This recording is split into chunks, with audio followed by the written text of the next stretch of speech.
Chapter 61 of Married Thrice to Salted Fish.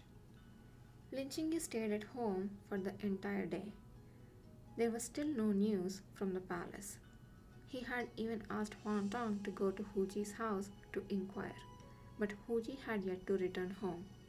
Most probably, he was still in the Eastern Palace. On the evening of the second day since the incident in the Eastern Palace, Lin Qingyu returned to his shift at the Imperial Hospital. Some of the Imperial physicians who had gone to the Eastern Palace that day had already returned. Every one of them was in a hurry and they were very tight-lipped about the Crown Prince's situation. Lin Qingyu asked several times, but they all only answered that the Crown Prince had come down with a sudden illness and needed to rest for a while. They must be taking him for an idiot. Although Lin Qingyu couldn't see their prescriptions, based from what was missing from the medicine cabinets, he knew that Xiaocheng had suffered serious trauma and was bleeding profusely. Most likely, he had taken damage to the chest and lungs. On the third day after the incident, Hu Ji finally returned to the Imperial Hospital. He was wearing the same uniform, unwashed, for 3 days. The sleeves were stained with blood and he was exhausted to the point of falling into a trance. Lin Qingyu offered to send him back home. In the carriage, Hu Ji told Lin Qingyu that His Highness was not ill but was injured by a sword. That day, when I arrived at the Eastern Palace, the Crown Prince had already been carried to the bed. He was wearing only his sleeping robe with a bloody hole in his chest. His whole body was drenched in blood, but his eyes were wide open and his mind was still clear, though he uttered not a word. Recalling the scene at that time, Hu Ji felt his heart fill with lingering fears. I rushed forward to try to stop the bleeding, but he suddenly grabbed my clothes and I heard him say, "Come back." He then passed out, and even until I left, he was yet to wake. Lin Qingyu couldn't care less what Xiaocheng said before he fell into a coma. He just wanted to know when Xiaocheng would die. "How certain are you of waking the Crown Prince?" Hu Ji shook his head with a wry smile. "Less than 30%. 30%? Still too much." Hu Ji added, "However, the Crown Princess's left lung had been injured. Even if he is able to escape with his life this time, I'm afraid that in the future, medicine shall never be parted from his mouth. He will live as a medicine pot." Lin Qingyu still felt unreconciled. What was a mere left lung? If Shen Hao Shi's sword had moved just a bit more, it would have penetrated Xiaocheng's heart. This was what he wanted to hear. Lin Qingyu hesitated for a moment and said, "Hu Ji, would you always do your best to treat a patient no matter who the patient is?" Hu Ji said without hesitation, "Of course, this is my way of medicine." Lin Qingyu didn't say any more. Hu Ji studied medicine in order to save the dying and the wounded. Even if the patient was a heinous person, he would probably save the person first before turning him over to the authorities. On the other hand, he studied medicine, poison, and goo simply because he liked it. He would even use those to harm people. He respected Hu Ji's ideas and did not want to ruin Hu Ji's way of medicine. Besides, the crux of the matter was that even if Hu Ji had the heart to do something, the other imperial physicians weren't blind. Every bowl of medicine in the Eastern Palace would be tested for poison. Murdering the Crown Prince was a capital offense. Even if it were for the sake of his family, he couldn't do it rashly. Could it be that this could only be left to fate? Huji was so tired that he couldn't keep his eyes open, and yet he did not forget to warn Lin Qingyu. By the way, the emperor had issued a death order. News of the attempted assassination on the crown prince must not be leaked. Imperial physician Lin must not tell this matter to others. Lin Qingyu nodded and said, "Don't worry, I won't breathe a single word." Having said that, Lin Qingyu immediately told Gu Fuzhao the news. It's like, don't tell anyone. Yeah, I'll not tell anyone except for my husband. For the past few days, Gu Fuzhao has been running to his house whenever he had nothing to do. By this point, to say that they were merely adoptive brothers was simply impossible. However, he wasn't in the right frame of mind to be thinking about it. When Gu Fuzhao learned that Xiaocheng had a 30% chance of surviving, he was not optimistic. If Huji says it's 30%, then it's at least 90%. How so? Xiaocheng is the protagonist of the original book, and protagonists always have a halo around them. If I were to explain it to you, even if a wave of arrows were shot at Xiaocheng, he may emerge unscathed. Lin Qingyu said, "In short, he's very lucky." Gu Fuzhao smiled and said, "You could put it that way. Shen Haoshi is also a protagonist. Won't he also have a halo?" "Yeah, don't look at how miserable he might be now. He definitely won't die. If anyone else were to try to assassinate the crown prince, the best they could hope for is to emerge equally injured. He stabbed Xiaocheng in the chest and still managed to escape unscathed. Wouldn't you call that a halo?" Lin Qingyu was suspicious. That Shen Haoshi could escape from the palace, wasn't it because of his skills? As the two were talking, Huan Tong came to tell them that an unknown child had come knocking on their door. When he opened the gate, the little boy stuffed a note into his hand without saying a word. By the time he came back to his senses, the child had already disappeared. "Where is the note?" Lin Qingyu said. "Bring it to me to see." Only a few words were written on the note.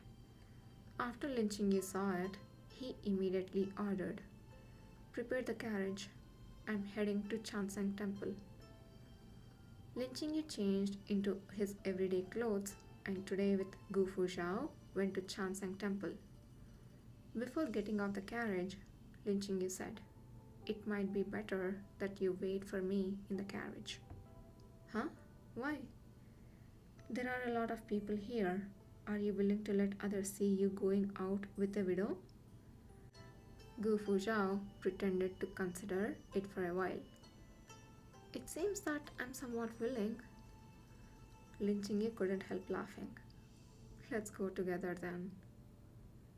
The autumn rain was falling outside, fluttering, sprinkling, and dampening clothes and moistening desires. Wait, what?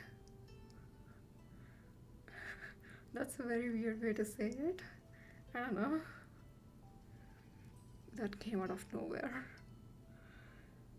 Gu Fuzhao got out of the carriage first.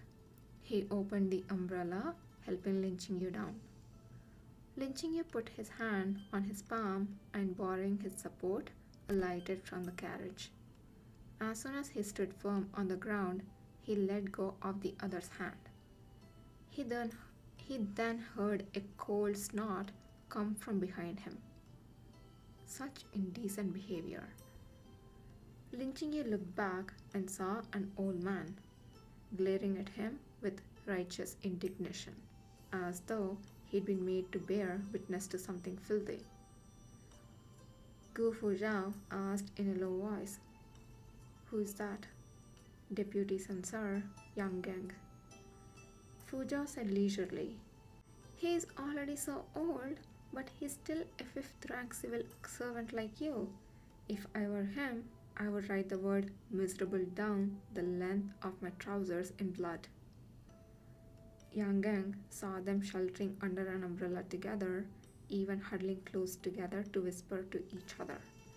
He couldn't make out what they were saying, and they covered their faces with their sleeves as though wanting to be invisible. Gu Fuzhao called him to a stop. Yang Daren. All censors were of a somewhat surly nature, and Yang Geng was no exception. With a stinky expression on his face, he walked up to Gu Fuzhao and saluted. This official offers his greetings to the general.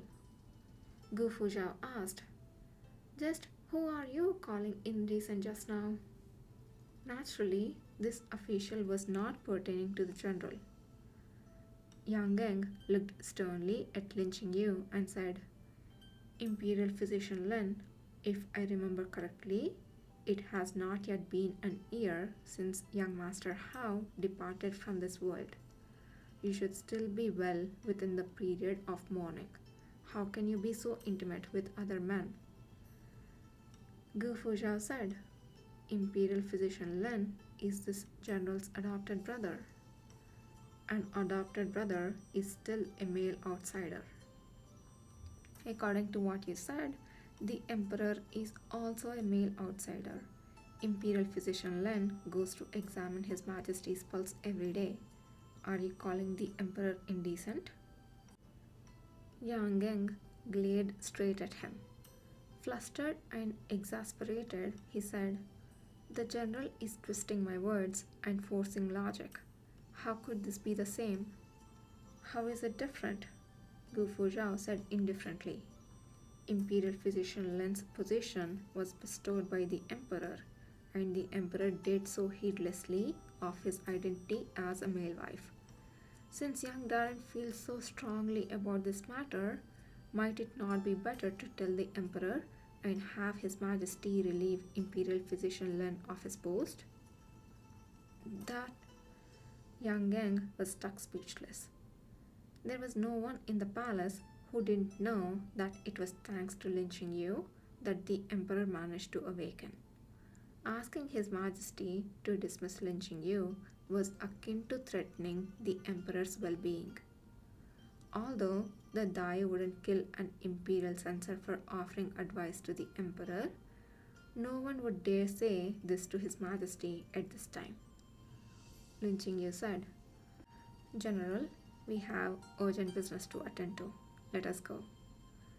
The two walked towards the main hall. Just as Gu Fuzhao was about to course out that Yang Geng, he heard Lin Qingyu snort coldly. "Stupid cut." Oh, wow, profanity. Lin Qingyu, I did not realize you knew these words. Even I don't say these words. Gu Fuzhao was momentarily taken aback, thinking he had heard it wrong. What did he just call him? Stupid. I'm not going to say it, but a bad word. Gu Fuzhao was shocked into incoherency. "How can you talk like that?" "I learned it from you." Lin Qingyu narrowed his eyes at him. "What? You can say it, but I can't?" "Of course, beauties mustn't use such foul language," Lin Qingyu said disdainfully. "I'm going to burst." Gu Fuzhao blamed himself bitterly. "I have led you astray." On such a rainy day, the number of pilgrims in Shansang Temple were much less than usual. There were only a few people burning incense and praying in front of the golden Buddha statue. Lin Qingyu looked around and saw nothing out of the ordinary. The person who wrote the note invited him to meet him at Shansang Temple. It was unlikely that he meant in the main hall. At this time, a little monk stepped forward and asked if they would like to offer incense. Lin Qingyu asked for 3 sticks of incense. Gu Fuzhao asked, What blessing would you like to pray for? Even in front of the Buddha, Lin Qingyu made no attempt to hide his malice. I pray that Shaocheng will die soon. Gu Fuzhao smiled and said, "How are you so cute?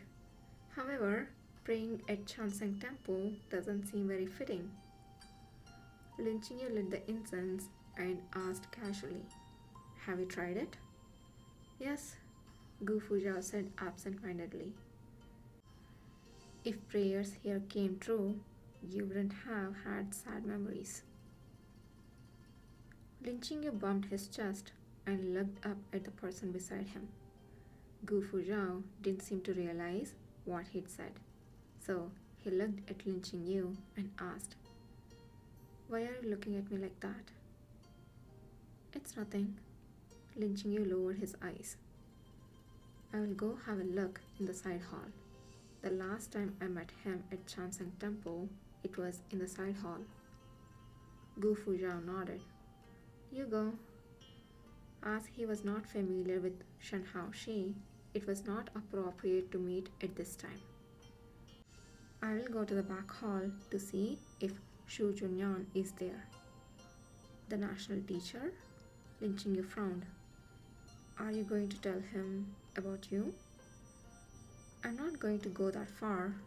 At most, I will ask him for a divination." Lin Qingyu and Gu Fuzhao separated and went to the side hall alone. The side hall was even more deserted than the main hall. There wasn't a single monk standing in attendance. Lu Wancheng's tablet and ever-burning lamp were enshrined here. As Lin Qingyu was adding lamp oil to the ever-burning lamp, he caught sight from out the corner of his eyes, a figure hiding behind a stone pillar. Lin Qingyu turned around and said, "I'm the only one here." Shen Haoshi walked out from behind the stone pillar and said with a numb expression, "Imperial Physician Lin."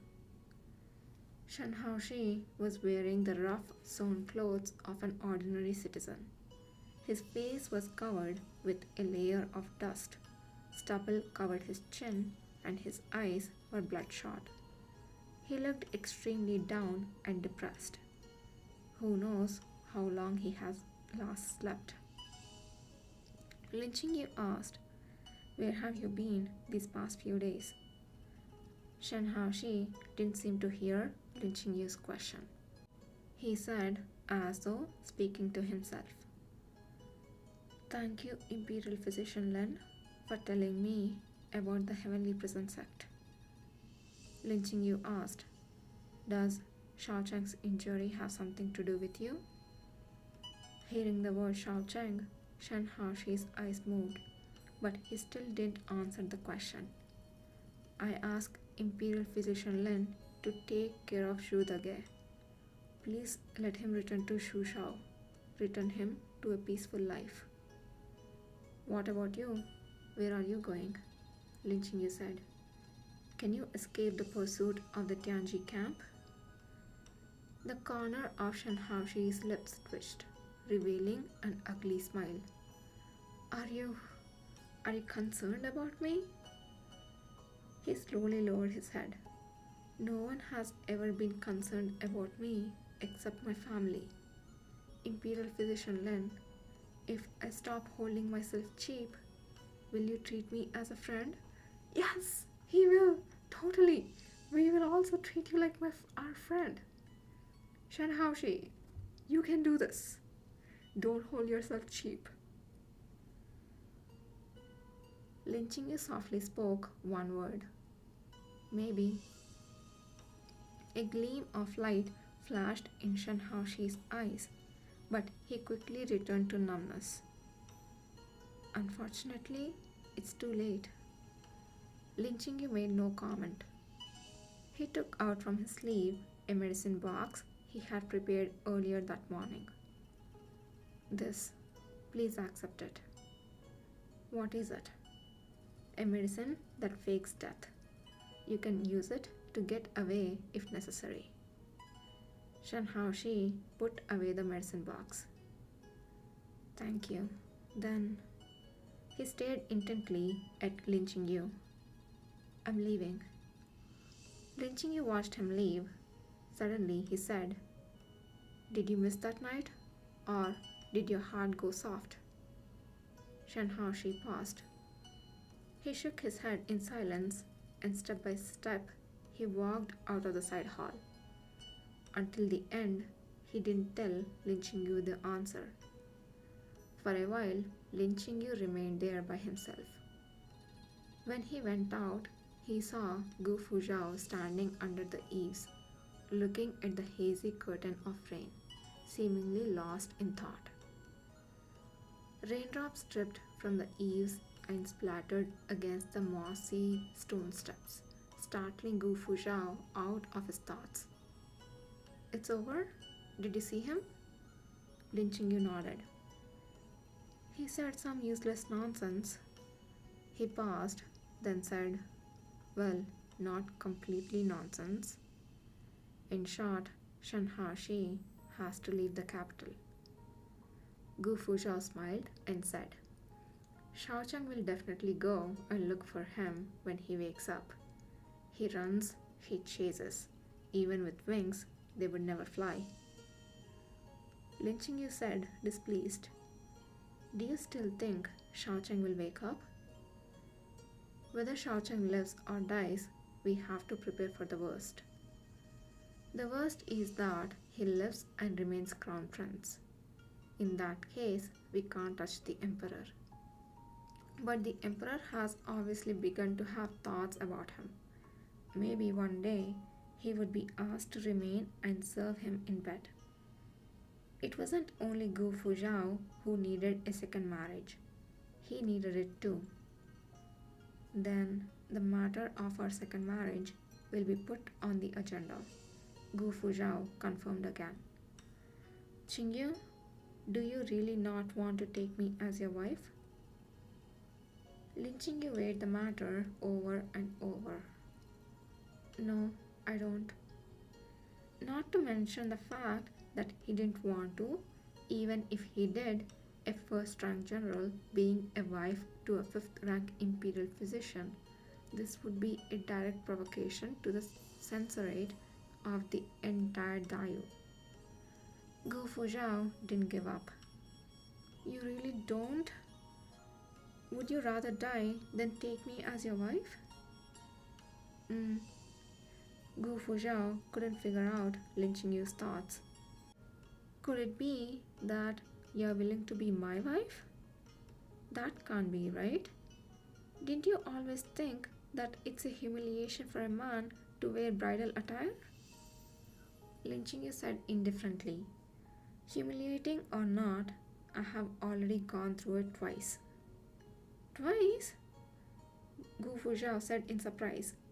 How did it become twice? Lin Qingyu was momentarily dazed. He then chuckled. I remembered it wrong. Qingyu? Lin Qingyu's smile hadn't been a sneer. Rather, it carried a bit of gentleness and calmness. But for some reason, Gu Fuzhao felt that his smile was a little sad. Oh, obviously he wore it second time on the day or how Lu Wancheng died. It still hurts my heart, like whenever I think about it. I know he's back. I know he's back. I know he's in front of us, but it still hurts. Kudos to the author to make me feel that much pain, even after having, having seen the person get, transmigrated into a different body and being alive.